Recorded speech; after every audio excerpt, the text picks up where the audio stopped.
Hello दोस्तों, आप सभी का स्वागत है हमारे कोशिका चैप्टर के तीसरे एपिसोड में।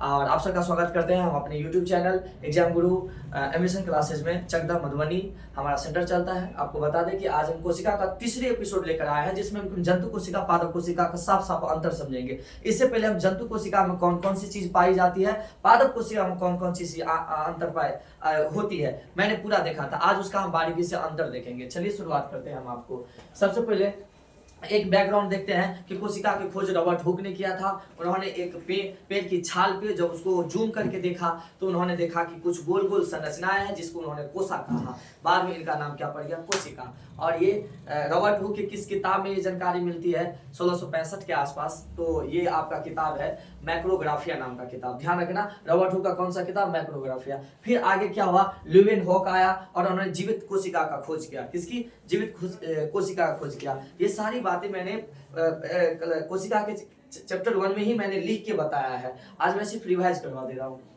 बिरचो ने क्या कहा, बिरचो ने कहा कि जितने सारे शरीर है, उस सारे शरीर में जितनी कोशिका है, उस कोशिका का निर्माण पहले की पूर्ववर्ती कोशिका से होती है, पूर्ववर्ती कोशिका से होती है। आगे जितनी कोशिका बनेंगे वह पिछले वाली कोशिका से ही बनेगा। किसने कहा, विर्चो ने कहा। बगल वाले प्रोसिया आदि से कोशिका उधार नहीं ले आएंगे, उससे कोशिका निर्माण कर देंगे। एक जो कोशिका है उन्हीं से और कोशिका बनेगा, कोशिका विभाजन के माध्यम से। आगे आप पढ़ोगे कि कोशिका विभाजन का काम किसका है, तो सेल डिवीजन करता है सेंट्रोसोम। कौन करता है, सेंट्रोसोम।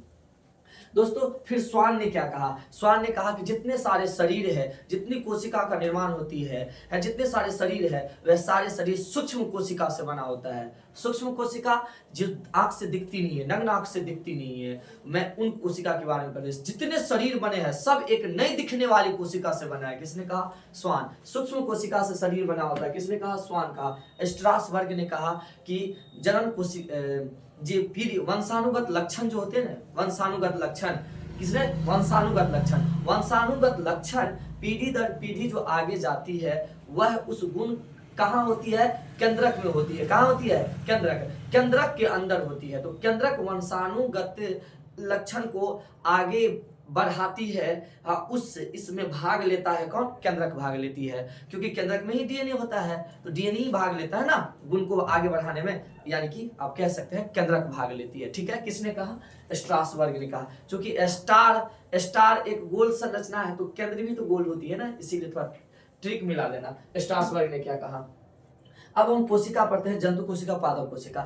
मैंने आपको एक बार बता दिए थे कि भैया कोशिका के बीचों बीच में केंद्रक होता है। क्या होता है, केंद्रक, केंद्रक होता है। और इसके किनारे किनारे जो है सो झिल्ली में होता है मैट्रोकॉन्ड्रिया। झिल्ली में क्या होता है, मैट्रोकॉन्ड्रिया। ध्यान रखना दोस्तों, मैट्रोकॉन्ड्रिया एक जो है सो ऐसा महत्वपूर्ण अंग है, इसको इसलिए दोहरा पन्नी में आप दूध ले जाते हो तो भरोसा नहीं रहता है, दूध को डबल पन्नी कर लेते हो कि फट जाए तो गड़बड़ा सकता है। आलू तो है नहीं कि गिर जाएगा तो उसको बीछ लेंगे, हैं। आलू जो एक वो पन्नी में दे दो, दूध को हम दोबारा पन्नी में लेके जाते हैं कि फट गया तो, तेल को फट गया तो फट सकता है, बर्बाद हो सकता है। इसीलिए मैट्रोकॉन्ड्रिया महत्वपूर्ण अंग है, उसको हम दोहरा पन्नी में रखते हैं, यानी दोहरा झिल्ली में। तो किसके ऊपर दोहरा झिल्ली होती है, मैट्रोकॉन्ड्रिया के ऊपर दोहरा झिल्ली होती है। मैट्रोकॉन्ड्रिया की खोज किसने किया था, तो अल्टमैन ने किया था। मैट्रोकॉन्ड्रिया का मैट्रोकॉन्ड्रिया नाम किसने दिया, तो बेंडा ने दिया था। सारा चीज मैंने बता दिया है। फिर मैट्रोकॉन्ड्रिया में ऊर्जा बनता है, 36 एटीपी ऊर्जा बनती है मैट्रोकॉन्ड्रिया के अंदर, और 2 एटीपी ऊर्जा बनती है इस द्रव में बनती है, जीव द्रव में, साइटोप्लाज्म में, कोशिका द्रव में बनती है। इस तरह से 36 और 2 कितना हो जाएगा, 38 एटीपी।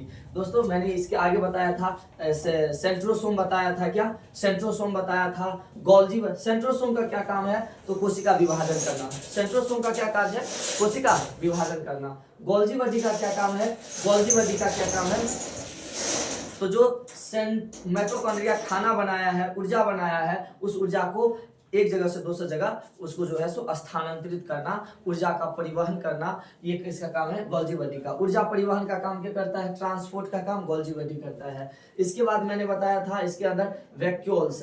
वैक्यूल्स मतलब होता है रिक्तिका, रिक्तिका, रिक्तिका मतलब रसधानी भी कह सकते हैं, रसधानी, रसधानी। दोस्तों ये रसधानी जो होता है ना, ये इसके अंदर पानी स्टोर रहता है, पानी स्टोर रहता है किसके, वैक्यूल्स के अंदर। और ये जरूरी चीज है, जल ही जीवन है, तो पानी रहना जरूरी है। इसमें पानी की मात्रा घटते ही प्यास और फिर आगे प्रॉब्लम हो सकती है। तो इसके बाद होता है कौन दोस्तों, एंडोप्लाज्मिक रेटिकुलम, ER होता है क्या, एंडोप्लाज्मिक रेटिकुलम। एंडोप्लाज्मिक रेटिकुलम अंतःप्रद्रव्य जालिका, इसके दो भाग होते हैं, खुरदुरा भाग और चिकना भाग। खुरदुरा और चिकना भाग। खुरदुरा भाग में क्या होता है, प्रोटीन बैठा रहता है, राइबोसोम बैठा रहता है, और वह राइबोसोम क्या करता है, प्रोटीन का निर्माण करती है। इसीलिए खुरदुरा भाग से प्रोटीन बनती है, किसके वजह से, राइबोसोम के कारण। तो प्रोटीन की फैक्ट्री किसको कहेंगे, राइबोसोम को, प्रोटीन की फैक्ट्री राइबोसोम को। और ये किस भाग से बनती है, तो खुरदुरा भाग से। और एक भाग होता है चिकना। एक भाग क्या होता है, चिकना। जैसे दोस्तों कभी गांव घर में देखे होंगे, किसान सब जब पालो देने के लिए जाता है बड़द को लेकर के, तो क्या होता है ना, बड़ा बड़ा ढेला रहता है, उसको पालो से उसको प्लेन किया जाता है, और बड़द को अगर प्यास लग जाए, बैल को प्यास लग जाए, तो आधा पालो हुआ था, आधा प्लेन हुआ था, और आधा में भाग गया, तो उसमें तो आधा तो खुरदुरा रह जाएगा ना। तो वही कह रहा हूँ, एक से आधा क्या है, प्लेन, और आधा क्या है, खुरदुरा। तो खुरदुरा भाग से प्रोटीन बनती है। तो प्रोटीन की फैक्ट्री किसको कहेंगे, राइबोसोम को। कौन बनाता है, राइबोसोम, है ना। एंडोप्लाज्मिक रेटिकुलम, मैं ये भी बताया था कि एंडोप्लाज्मिक रेटिकुलम जो है सो उसको पूरी तरह से इसको कंकाल का काम करता है, कंकाल का, हड्डी का, कंकाल का, जिसकी वजह से यह गोल संरचना प्रदान है। नहीं, ये नहीं रहेगा ना तो ये ढचक पचक जाएगा, ठीक है। तो कौन इसको गोल संरचना देती है, एंडोप्लाज्मिक रेटिकुलम। रिवाइज करवा दे रहा हूँ, ठीक है। इसके बाद इसमें लाइसोसोम होता है, और लाइसोसोम में बोले थे कि एंजाइम होता है, हाइड्रोलाइटिक एंजाइम। हाइड्रोलाइटिक एंजाइम जल अपघटक एंजाइम होता है। और ये एंजाइम बनाता कौन है दोस्तों, इसके पास गोली में, बंदूक में गोली तो है, लेकिन ये गोली इसके पास आया कौन, ये गोली आया कहाँ, गोल्जी बॉडी बनाया है। पूछता है जल अपघटक एंजाइम का निर्माण कहाँ होता है, तो गोल्जी बॉडी में होता है। और यह स्टोर कहाँ होता है, लाइसोसोम में। और यही लाइसोसोम में ये जल अपघटक एंजाइम है। अगर कोई अंग खराब हो जाए, इसमें माइटोकॉन्ड्रिया, सेंट्रोसोम कोई भी खराब हो जाए, तो केंद्रक, इसको यानी केंद्रक को ब्रेन कहते हैं, कोशिका का ब्रेन। तो ये इसको आदेश देगा, ए लाइसोसोम अपना एंजाइम इस पर छिड़क दो, और इसको मान लो कि ये वैक्यूल्स खराब हो गया, तो वैक्यूल्स को क्या करेगा, ये इस पर छिड़क देगा, वैक्यूल्स पर छिड़क देगा, और वैक्यूल्स यहाँ पर पच जाएगा। एंजाइम का मतलब होता है पचा देना, गला देना। अब घटक मतलब तोड़ ताड़ के, तो तोड़ ताड़ करके ये इसको पचा देगा, ये खाली हो गया। तो सेंट्रोसोम को फिर ये ब्रेन आदेश देगा, ए सेंट्रोसोम थोड़ा सूझता नहीं है, एगो जल्दी से तैयार कर दो वैक्यूल्स, तैयार कर दो वैक्यूल्स। इस तरह से इसके अंदर सब कुछ टूटता है, बिखरता है, और अपने आप ठीक कर देता है कोशिका, ठीक है ना। कौन टूटता, कौन है, तोड़ता कौन है, पचाता कौन है, लाइसोसोम। फिर बना के देता है सेंट्रोसोम, यह दूसरा कोई चीज को बना कर तैयार कर देता है सेंट्रोसोम, ठीक है दोस्तों। ये केंद्रक हुआ, ये सारे चीज इसमें पाए जाते हैं, ठीक ना। और ये सारे चीज इसमें भी पाए जाते हैं, ये पादप कोशिका है। कौन, पादप कोशिका। पादप कोशिका में एक ध्यान रखना दोस्तों, क्या क्या पाया जाता है दोनों में, तो देखो दोनों में क्या क्या पाया जाता है, बीच में लिखे हैं, बीच में। इसमें भी कोशिका झिल्ली पाई जाती, इसमें भी कोशिका झिल्ली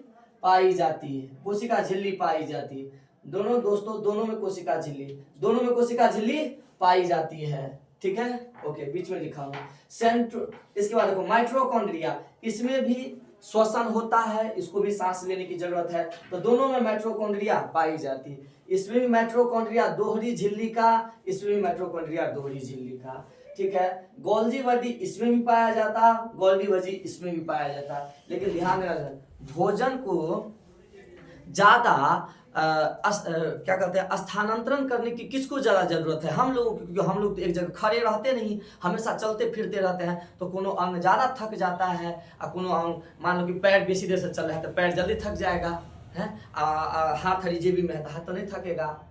तो कभी आप ऐसा देखे हैं कि पैर थक गया, हाथ नहीं थका हो। पूरे पैर में से ऊर्जा को हाथ में से ऊर्जा को खखोर कर पैर में ले जाएगा, और थकता है तो पूरा बदन एक साथ थकता है। होता है ना कि कभी थक गया, ऊपर का नहीं थका, नीचा थक जाता है, थकता है तो पूरा बॉडी एक साथ थकता है, क्योंकि पूरी ऊर्जा को खखोर के ले जाता है। कौन, गोल्जी बॉडी। तो ज्यादा ऊर्जा खखोर के ले जाने की जरूरत किसको है, मानव वाला कोशिका में, जंतु कोशिका में। यानी गोल्जी बॉडी विकसित होता है हम लोगों में, जंतु कोशिका में, लेकिन गोल्जी बॉडी इसमें विकसित नहीं होता है उतना। और इसमें गोल्जी बॉडी छोटी भी होती है, ये बड़ी होती है, बड़ी होती, बड़ा तीर इधर नीचे आती है, छोटी होती है। और इस छोटी हुई गोल्जी बॉडी को डिक्टियोसोम कहते हैं, डिक्टियोसोम कहते हैं, लाइसोसोम नहीं, डिक्टियोसोम। क्या कहते हैं? डिक्टियोसोम कहते हैं।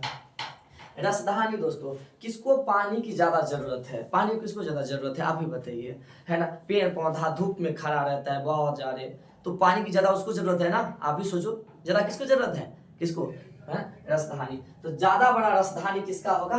पेड़ पौधा का, क्योंकि उसको ज्यादा पानी। तो रसधानी बड़ा सा किसका होगा?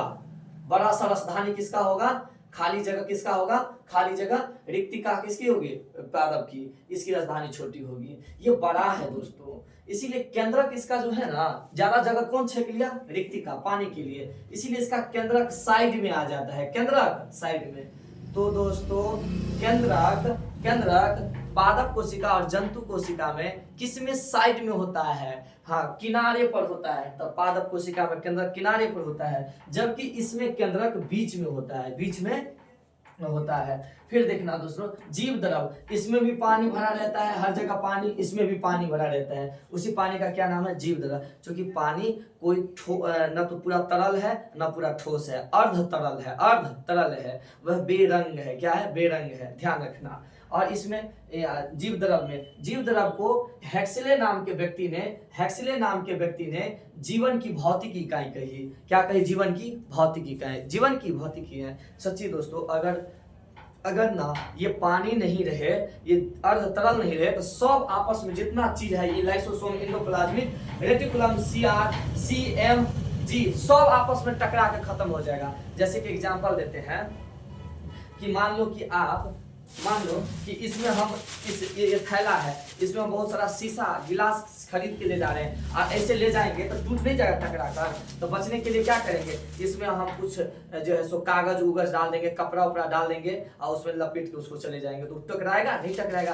कुछ डाल देते हैं कि नहीं, ताकि नहीं टकराए, और ऐसे में बच जाएगा। ठीक उसी तरह से इसमें भी हम क्या कर देते हैं? अर्ध तरल पदार्थ डाल देते हैं, ताकि आपस में नहीं टकराए। समझ गए? ये ध्यान रखना है।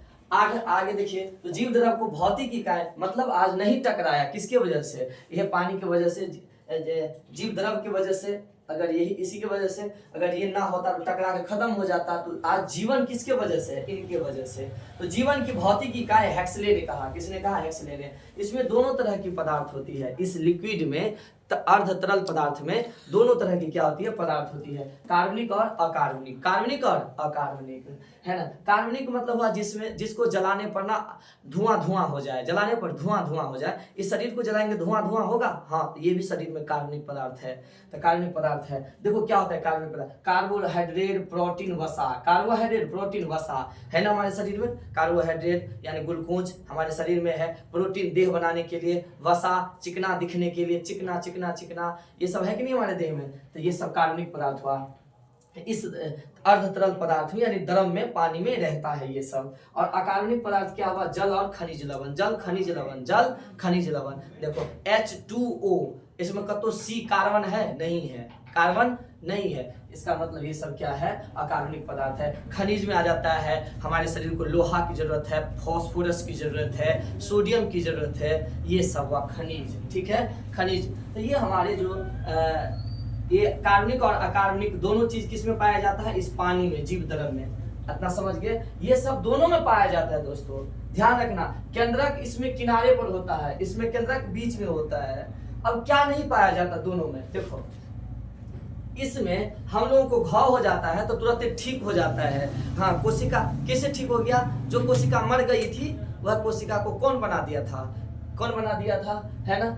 सेंट्रोसोम बना दिया था। मतलब हम लोगों को घाव ठीक हो जाता है। लेकिन पेड़ को बचपन में अगर कुल्हाड़ी से आप काट दिए होंगे, 20 साल 10 साल बाद भी देखे होंगे वहां दाग है, बे है, इसका मतलब वो दाग उसका ठीक नहीं हुआ। इसका मतलब उसमें कोशिका विभाजन नहीं होता, सेंट्रोसोम नहीं पाया जाता। तो पेड़ में सेंट्रोसोम नहीं पाया जाता, पादप कोशिका में सेंट्रोसोम नहीं पाया जाता, और हम लोगों में सेंट्रोसोम पाई जाती है। तो पहला अंतर देखो दोस्तों, हम लोगों में क्या है? हम लोगों में कोशिका सिलिया फ्लैजेला, हम लोगों में सेंट्रोसोम। कहाँ लिखा है? सेंट्रोसोम। देखो, हम लोगों में सेंट्रोसोम पाई जाती है, और इसमें सेंट्रोसोम केवल छोटी पौधे में पाई जाती है, बड़ी कोशिका बड़ी पेड़ पौधा में नहीं पाई जाती है। ठीक है, छोटा पेड़ पौधा तोड़ियो देते हैं तो देखिएगा फिर ठीक हो जाएगा, हाँ फिर से वो लग जाता है। अब बड़का अगर टूट गया ना हवा बसात में तो वो सूख जाता है, लेकिन छोटका वाला अगर कहीं मुड़ा गया है, टेढ़ हो गया है तो फिर सही हो जाएगा। हम लोग को भी गाछड़ी रोपते हैं खेतोड़ी में तो देखबे करते हैं कि कनी मनी जेड़ टूटियो जाता है तो लग जाता है, कोनो को पत्ता टूट गया रहता है तो लग जाता है। तो छोटे पौधे में लग जाता है लेकिन बड़ा वाला में नहीं लगता है, क्योंकि छोटे पौधे में सेंट्रोसोम होता है, कोशिका विभाजन। ठीक है, इसके बाद ध्यान रखना। और क्या होता है हम लोगों में ना लाइसोसोम होता है, जबकि इसमें लाइसोसोम नहीं होता है। जो कचरा उठाता था, जो गला करके खत्म कर देता था, पचा देता था, वही नहीं है इसमें। इसीलिए काटते थे तो वो कचरा वहीं का वहीं, देखते दाग पेड़ पौधा में लगल रहता है कि नहीं, एकदम काट दिए है कुल्हाड़ी से बचपन में, वैसा का वैसा दाग रहता है, क्योंकि इसमें लाइसोसोम कचरा उठाने वाला नहीं है, जल अपघटक एंजाइम इसमें नहीं है। दूसरी बात कि हम लोग पेड़ पौधा अपने से खाना बनाता है, हम लोग अपने से खाना बनाते बनाते, हम लोग अपने से खाना नहीं बनाते। इसका मतलब हम लोगों में क्या नहीं है, हरित लवक नहीं है, और उसमें क्या है, हरित लवक। पेड़ पौधा में क्या है, हरित लवक। तो पेड़ पौधा में हरित लवक पाया जाता है और हम लोग पादप जंतु कोशिका में हरित लवक नहीं पाया जाता। देखो लवक नहीं पाया जाता मनुष्य में, जबकि इसमें लवक पाया जाता है। इसमें लवक क्या है, पाया जाता है, और हम लोगों में लवक नहीं पाया जाता। लवक दोस्तों अब जान लो लवक क्या होता है। तो लवक होता है, लवक की खोज हेकल ने किया था, हेकल लवक की खोज। लवक का वर्णन भी पढ़ा, मतलब उसका व्याख्या वर्णन भी सबसे प्रथम हेकल ने किया था, खोज भी हेकल ने किया था। दोनों चीज दोहरी झिल्ली होती, ये भी दोहरी झिल्ली, ये भी इंपोर्टेंट अंग है, क्योंकि खाना बनाता है ना पेड़ पौधे में, तो यह भी इंपोर्टेंट महत्वपूर्ण अंग है। इसको भी दोहरी झिल्ली में, दूगो पन्नी में ले जाओ इसको, नहीं तो हरा जाएगा, कहीं बह जाएगा। तो बताओ लवक का भी खोज जो हुआ था, लवक पर कौन सी झिल्ली है, दोहरी झिल्ली है ना। आइए देखो इसके अंदर भी 70S नाम का प्रोटीन खुद का है अपना, जबकि सबको प्रोटीन बना के देता है राइबोसोम, है ना, जो एंडोप्लाज्मिक रेटिकुलम का भाग है। लेकिन ये बंदा ऐसा है जो खुद अपना प्रोटीन रखा है, कौन सा प्रोटीन, 70S। बाद बाकी सबको प्रोटीन 80S के पास है। बाद बाकी हम लोगों का शरीर किसके पास, 80S प्रोटीन। बड़े बड़े कोशिका, मानव, सबके पास, बड़े बड़े जीव जंतु है ना, सबके पास 80S प्रोटीन। लेकिन इस बंदे के पास 70S प्रोटीन है, इसके पास भी। मानव में ऐसा कौन सा अंग है जिसके पास 70S प्रोटीन है, तो वो कौन सा हो जाएगा, मेट्रोकॉन्ड्रिया। एक मेट्रोकॉन्ड्रिया और एक हो जाएगा लवक। ध्यान रखना, पेड़ पौधा में लवक, मानव में मेट्रोकॉन्ड्रिया।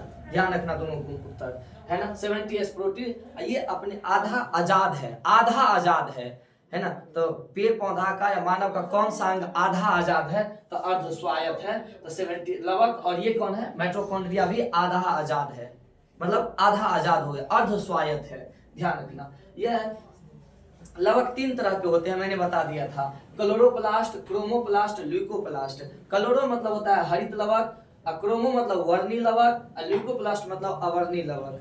दोस्तों हरित लवक हरा रंग के कारण होता है, जहां जहां हरा रंग होगा वहां पर समझ लेना वो हरित लवक है। और जहां पर, और हरित लवक का काम है प्रकाश संश्लेषण करके भोजन तैयार करना, भोजन तैयार करना। तो भोजन की तैयार करता है क्लोरोप्लास्ट, है कि नहीं। भोजन क्या बनाता है, C6H12O6 प्लस जल। C6 ये भोजन है, इसको प्राथमिक उत्पाद कहते हैं, प्राथमिक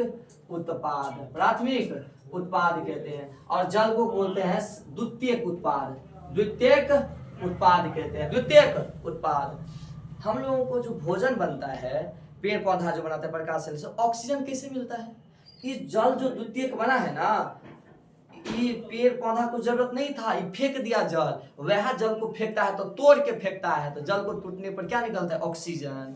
तो समझे, तो तोड़ के फेंकना को बोलते हैं अपघटन। तो बताओ प्रकाश संश्लेषण में हम लोगों को ऑक्सीजन तो मिलता है, लेकिन किस विधि से, तो अपघटन विधि से।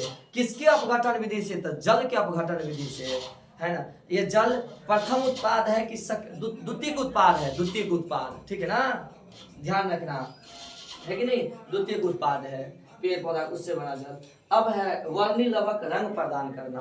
वर्णिलवक रंग प्रदान करना, रंग जो प्रदान करता है दोस्त, ये देखो जैसे हल्दी का रंग हल्दी का रंग पीला पीला जैसा क्यों होता है? कुरकुमीन के कारण। हल्दी का रंग क्या होता है? कुरकुमीन के कारण। ये कुरकुमीन जो कौन बनाता है? ये वर्णिलवक बनाता है। टमाटर का रंग जो लाल जैसा क्यों होता है? लाइकोपेन के कारण।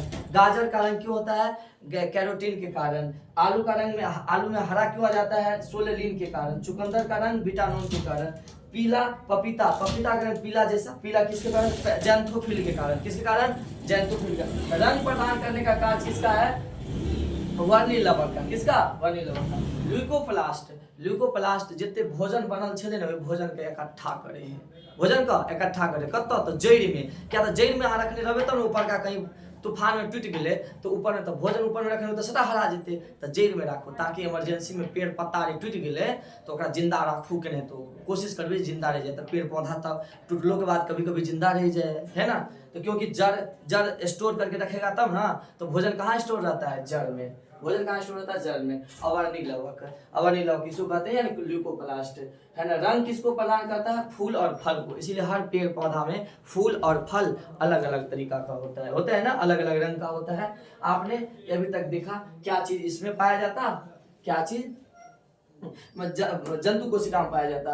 दोस्तों जंतु कोशिका में कोशिका भित्ति नहीं पाई जाती। कोशिका भित्ति नहीं पाई जाती। इसमें कोशिका भित्ति पाई जाती है। कोशिका भित्ति बाहर में होता है। इसके बाहर में क्या होता है? कोशिका भित्ति। इसमें पाई जाती है। इसमें कोशिका भित्ति पाई जाती है, ठीक है ना। इसमें कोशिका भित्ति ऐसे करके पाई जाती है। पादप कोशिका में कोशिका भित्ति पाए। और कोशिका भित्ति ना बहुत मजबूत होता है। कोशिका भित्ति बहुत मजबूत होता है। वह मरा हुआ होता है, मृत होता है, लेकिन फिर भी उसमें कुछ कार्य होता है। कौन सा कार्य? उपापचयी कार्य। देखो मरे हुए चीज में भी उपापचयी क्रिया होती है। उपापचयी क्रिया होती है, ठीक है।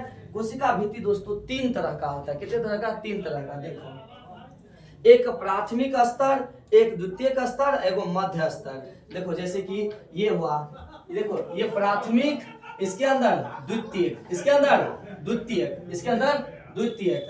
अब फिर एगो कोशिका भित्ति होगा, मान लो ऐसे करके इधर फिर एगो कोशिका भित्ति होगा, तो इसके बीच के दुगो कोशिका भित्ति के बीच के जगह को बोलते हैं माध्यमिक। क्या बोलते हैं? दुगो कोशिका भित्ति के बीच के जगह को माध्यमिक। हुआ ना माध्यमिक। देखो प्राथमिक स्तर वाला जो पहिलिका वाला भाग होता है बहुत मजबूत होता है, बहुत मजबूत होता है, बहुत मजबूत होता है। और क्यों मजबूत होता है? प्राथमिक संस्तर सेलुलोज के कारण बहुत कठोर होता है, सेलुलोज के कारण, है ना।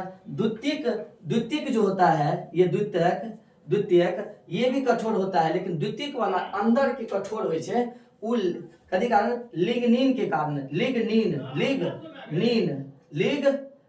के कारण, लिग्निन के कारण। और एमे द्वितीयक संस्तर में जे है से जे ककर भाग है कोशिका भित्ति के, ओहि में अहाँ के सुवेरिन पायल जाए है। सुवेरिन की करे है? जल के नियंत्रण करे है। केते जल जेते, केते जल बाहर होते, केते आगा जेते और बाहर निकलते, जल के नियंत्रण के करे है सुवेरिन। और क्यूटीन भी पायल जाए है। आ क्यूटीन जे है से वाष्प उत्सर्जन के नियंत्रण करे, वाष्प उत्सर्जन के। केकर? वाष्प उत्सर्जन। ये तीनों भाग केकर भाग है? कोशिका भित्ति के। कोशिका भित्ति के मुझे दो कोशिका भित्ति के दो कोशिका पादप कोशिका के बीच की जगह को क्या बोलते हैं? मध्य संस्तर। अस्तर हुआ बात बुझे? ये आप बुझ गए इतना। दोस्तों एक और बात जान लो, केंद्रक की खोज किस पेड़ से हुई थी? Extra knowledge. आर्किड के पौधा के जड़ में जो कोशिका रहे वही से केंद्रक के खोज भेल है। आर्किड के पौधा में ध्यान रखना है थोड़ा सा, है कि नहीं। अब आपको कुछ छूटा है तो बता दो, है ना। पादप हम लोग खाना नहीं बनाते हैं, इसका मतलब जंतु कोशिका में लवक नहीं पाया जाता। हम लोग मुलायम है, कठोर नहीं है, इसका मतलब हम लोगों में कोशिका भित्ति नहीं पाई जाती, है ना। और देखो हम लोग का कोशिका ना टघर बघर सकता है, एक जगह से दूसरी जगह कहीं हिल डोल सकता है, लेकिन पेड़ पौधे की कोशिका नहीं हिल सकता, क्योंकि हिलने के लिए, आने जाने के लिए, ऊर्जा सोखने के लिए, उसमें जो ऊर्जा को खींचने के लिए एक चीज बाल जैसे संरचना होता है, बाहर में बाल जैसे संरचना, वह बाल जैसे संरचना केवल जंतु कोशिका में पाया जाता है। उसी बाल जैसे संरचना को सिलिया फ्लेजला कहते हैं। Cilia flagella. अगर छोटा है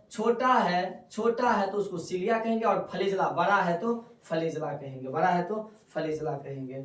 तो आप लगभग जान ही चुके हैं कि हम लोगों में क्या होता और उसमें क्या नहीं होता, और जो उसमें होता हम लोगों में नहीं होता, और क्या क्या ऐसा है जो उनको भी जरूरत है और हमको भी जरूरत है ना, है ना। बस ये ध्यान रखो कि कुछ एक दो हमको नहीं जरूरत है और एक दो इनको नहीं, इनके पास नहीं है, बाद बाकी सब ज्यादातर इसको भी है, मेरे पास भी है। ये थोड़ा ध्यान रखना। दो को मेन रूप से सेलुलोज इनके पास, मेरे पास नहीं है, और सेलुलोज नहीं है, और हम लोग मजबूत नहीं है। इनके पास सेलुलोज है, मजबूत है, लेकिन इसके पास घाव ठीक करने का इलाज नहीं है, सेंट्रोसोम लाइसोसोम नहीं है, और घूमने फिरने के लिए सिलिया फ्लेजला नहीं है। वो तो गए, और क्या चाहिए आपको, बताइए। इस तरह से आपने ये पूरा देखा है कि नहीं। और आपका जो अगला एक वीडियो है यूकैरियोटिक कोशिका, प्रोकैरियोटिक कोशिका, इसको हम अंतर अगले वीडियो में बता देंगे। इसी के साथ जय हिंद, जय भारत दोस्तों।